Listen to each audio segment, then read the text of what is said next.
विप्रधेनुसुर संत हित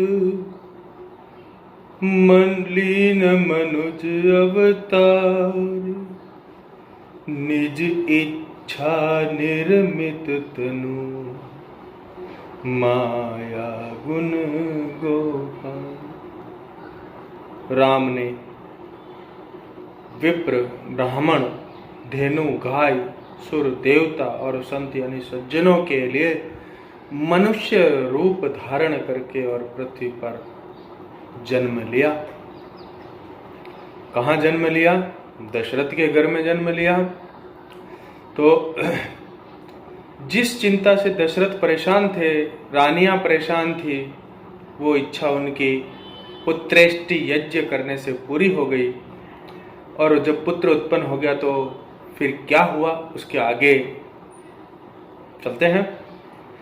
दशरथ पुत्र जन्म सुनि काना, मानहु ब्रह्मानंद समाना। परम प्रेम मन पुलक शरीरा, चाहत उठन करत मति धीरा।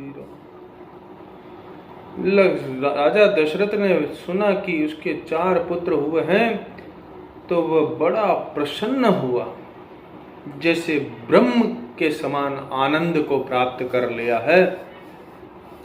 और मन बड़ा पुलकित था, प्रसन्नचित था। बार बार उठ करके जाकर के देखना चाहते थे, लेकिन फिर धैर्य धारण करके बैठ जाते थे। अयोध्या में बड़ा उत्सव शुरू हो गया। सब जगह जगह रंगोलियां बनाई गई, तोरण द्वार बनाए गए, घरों के दरवाजों पर बांदरवाल लगाई गई, दीपक जलाए गए। जहां जहां देखो गुलाल, अबीर, केसर, कुमकुम, इनका ही रंग गलियों में दिखाई दे रहा था। कैसा दृश्य था? गृह गृह बाज बदाव शुभ, प्रगटे सुषमा कंद। हर्षवंत सब जहाँ तहाँ, नगर नारी नर वृंद। नगर के स्त्री पुरुष बूढ़े बच्चे सब प्रसन्न थे, सब खुश थे। और राजा तो खुश था ही।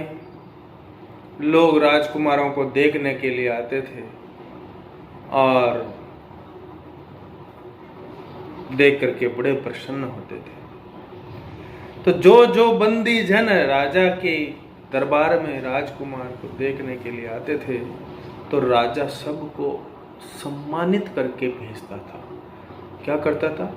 सर्बस दान दीन सब काहू, जहीं पावा राखा नहीं ताऊ। मृग मद चंदन कुमकुम कीचा, मचि सकल बीथिन बिच बीचा। सब लोग जो मिलने आते थे, राजा उनकी योग्यता के अनुसार उनको दान देता था, सम्मान देता था। लेकिन कोई भी वो सम्मान ले नहीं रहा था, सबने लिया और वहीं श्री राम के चरणों में अर्पित कर दिया। मतलब चारों राजकुमारों को वो जो धन राशि या कपड़े या जो भी कुछ मिलता था, वो चारों राजकुमारों के यहाँ वापस भेंट कर देते थे। सब जगह कस्तूरी, चंदन, कुमकुम किया कीचड़ गलियों में फैल गया था। ऐसे करते करते राजकुमार धीरे धीरे धीरे धीरे बड़े होने लगे। कछुक दिवस बीते ही भांति, जातन जाने दिन राति। पता ही नहीं चल रहा था कि दिन और रात कैसे बीत रहे हैं। और दिन बीतते चले जा रहे थे। नाम करण कर अवसर जानी, भूप बोली पठे मुनि ज्ञानी। नामकरण का अवसर आ गया, चारों राजकुमारों का नाम रखने का संस्कार आ गया, तो राजा ने वशिष्ठ ऋषि को बुलाया, क्योंकि वो उनके कुल गुरु थे। वशिष्ठ मुनि आए, चारों राजकुमारों को देखा और देख करके जी उनके जो लक्षण थे, जो उनमें गुण था, जैसा उनका स्वभाव था, वैसा उनका नाम रख दिया। क्या क्या नाम रखा है? जो आनंद सिंधु सुख राशि, सी करते त्रैलोक सुपासी, सो सुख धाम राम अस नामा, अखिल लोक दायक विश्राम। जो सबसे बड़े थे श्री राम, जो आनंद के समुद्र थे, सुख की खजाना थे, सुख का खजाना थे, जिनकी एक कण के लिए भी संपूर्ण त्रिलोक, तीनों लोक प्यासे रहते थे, उन सुख के धाम का नाम श्री राम रखा गया, जो संपूर्ण संसार को विश्राम देने वाले हैं, शांति देने वाले हैं। तो सबसे बड़े का नाम रख दिया राम। और फिर नंबर आया दूसरे का, विश्व भरन पोषण कर जोई, ताकर नाम भरत अस होई, जाके सुमिरन तेरे पुनासा, नाम शत्रुहन वेद प्रकाश। जो विश्व का भरण पोषण करने योग्य थे, उनका नाम भरत रख दिया गया, और जिनके नाम लेने से ही शत्रु नष्ट हो जाते हैं, उनका नाम क्या रख दिया? शत्रुघ्न रख दिया। इस प्रकार से महाराज 3 बच्चों का नाम रख दिया गया। अब बचे चौथा बच्चा, चौथा राजकुमार जो था, लक्ष्मण धाम राम प्रिय, सकल जगत आधार, गुरु वशिष्ठ तेहि राखा, लक्ष्मण नाम उदार। गुरु वशिष्ठ ने चौथे राजकुमार का जो नाम रखा, वो उनके लक्षणों के नाम पर रखा। उनके लक्षणों की खान, गुणों का भंडार जो था, जो संपूर्ण संसार का आधार है, जिस पर पृथ्वी टिकी हुई है, शेष नाग के ऊपर उनके अवतार जो थे, उनका नाम रखा गया लक्ष्मण। तो महाराज इस प्रकार से चारों राजकुमारों का नाम रख दिया गया। फिर अब चारों राजकुमार एक साथ खेलते थे, एक साथ खाते थे, एक साथ सोते थे, मतलब सब क्रियाएं उनके साथ साथ होते थे। चारों भाइयों में बड़ा प्रेम था।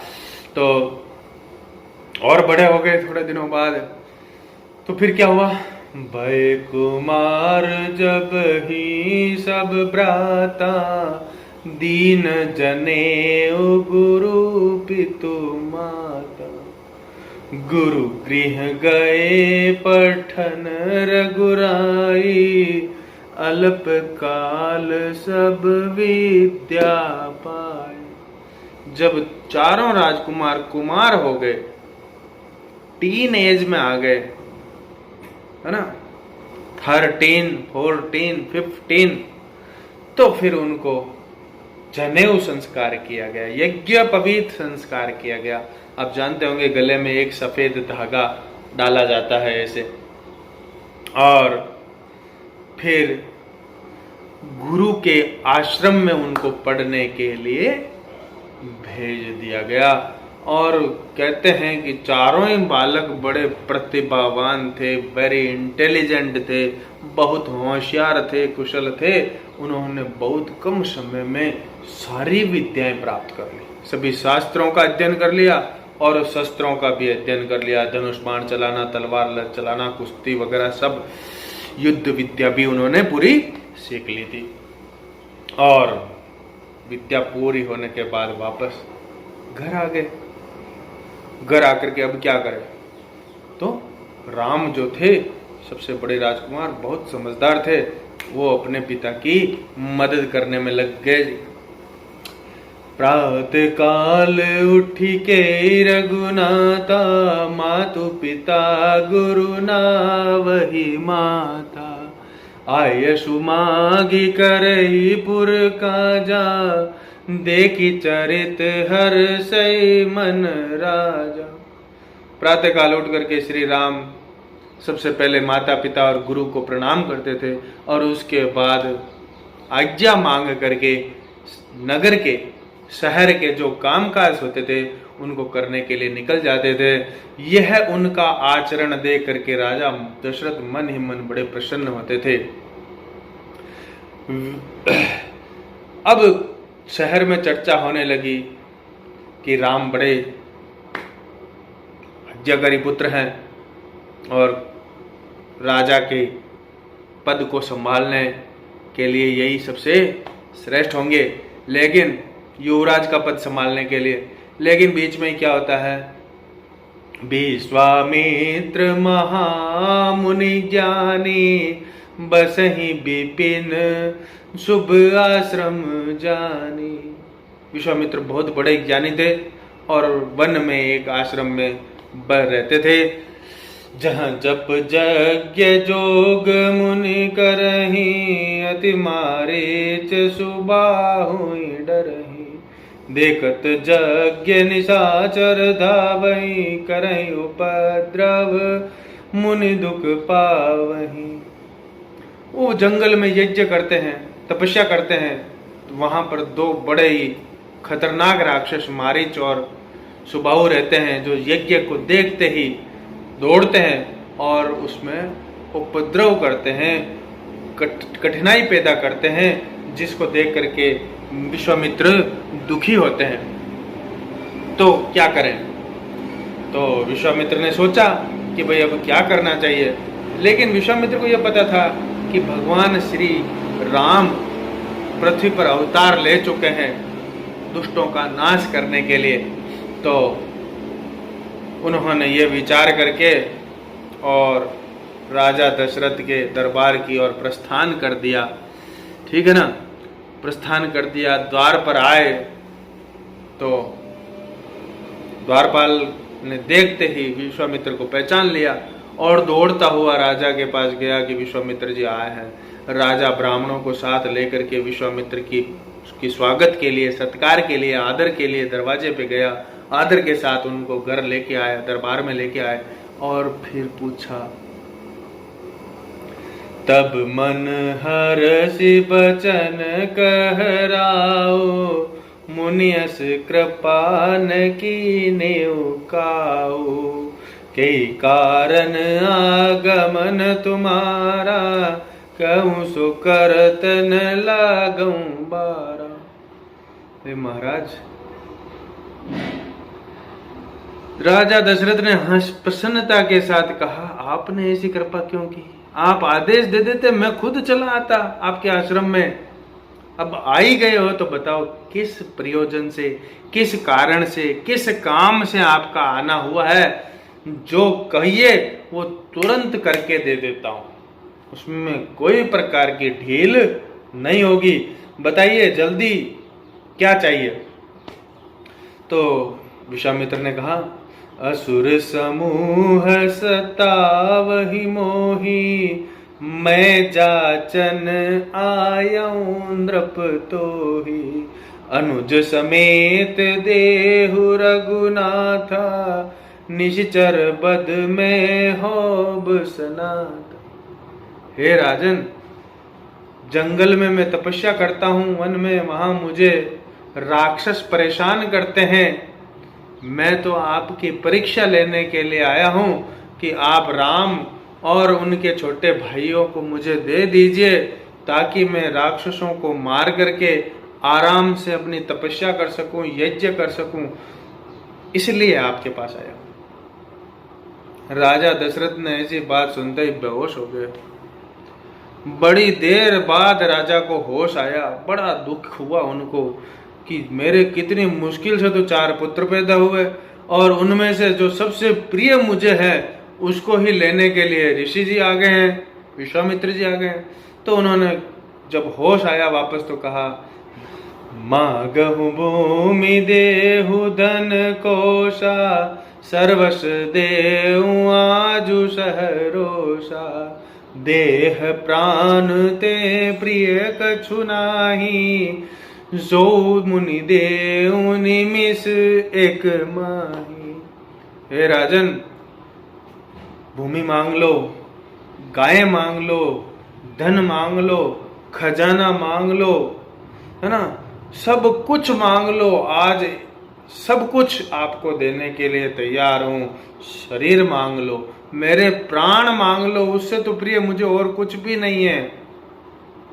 जो आप मांगना चाहते हो मांग लो, 1 सेकंड में दे दूंगा, 1 क्षण में सब कुछ आपको दे दूंगा, परंतु राम को मत मांगिए। क्यों नहीं मांगिए? सब सुत प्रिय मोहि प्राण की नाई, राम देत नहीं बनई गोसाई, कह निशिचर अति घोर कठोरा, कह सुंदर सुत परम किशोरा। सब सुत प्रिय मोहि प्राण की नाई, सारे पुत्र जो है मुझे प्राणों के समान प्रिय हैं, लेकिन राम को नहीं दे सकता प्रभु। कहां तो वो खतरनाक भयंकर राक्षस है और कहां ये सुंदर कोमल छोटे राजकुमार है। राजा ने कहा, मैं आपको राम नहीं दे सकता और आपको कुछ भी चाहिए ले लीजिए। तो गुरु वशिष्ठ ने राजा को समझाया, राजन चिंता मत करो, विश्वामित्र बड़े पहुंचे हुए संत हैं और इनके पास कई प्रकार की विद्याएं हैं, आप राम को इनके साथ भेज दीजिए और ये राम को खूब सारी विद्याएं सिखाएंगे और राम का कोई बाल भी बांका नहीं कर सकता, आप चिंता मत करिए। बड़े दुख से राजा दशरथ तैयार हुए। उन्होंने एक शर्त रखी कि राम को अकेला नहीं भेजूंगा, उनके साथ उनके छोटे भाई लक्ष्मण को भी भेजूंगा। और ऐसा कह करके उन्होंने कहा, सौंपे भूप ऋषि सुत, बहुविधि देई आशीष, जननी भवन गए प्रभु, चले नाय पद शीस। दोनों पुत्रों को बहुत प्रकार के आशीर्वाद दे करके और राजा ने ऋषि को सौंप दिया, विश्वामित्र को सौंप दिया। दोनों राजकुमार धनुष बाण तलवार लेकर के और सीधे अपनी माता के महल में गए। वहां जाकर के शीश नवाया, मतलब प्रणाम किया और आशीर्वाद लेकर के मुनि के साथ रवाना हो गए। धन्यवाद। इसके बाद आगे का फिर पढ़ेंगे।